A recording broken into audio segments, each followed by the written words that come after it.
The freefall height interactive calculator solves projectile motion problems for objects in vertical freefall. Let's explore the input fields. First, we have a calculation mode dropdown with 6 options. Find height given final velocity, find final velocity given height, find time given height, find height given time, find initial velocity given height and final velocity, and comprehensive analysis given height and initial velocity. For this demonstration, I'll use find height given final velocity. Next, we enter initial velocity v0 in meters per second.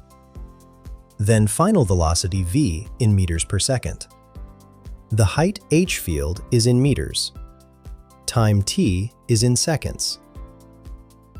Finally, gravitational acceleration g defaults to 9.81 meters per second squared. Here's our example. I'll input initial velocity of 10 meters per second, final velocity of 31.32 per second, and keep gravity at 9.81. After clicking calculate, the results show height h equals 50.00 meters and time of fall t equals 3.19 seconds. This tells us an object with that initial upward velocity reaching that final downward velocity has fallen exactly 50 meters over 3.19 seconds. Find the link in the description below.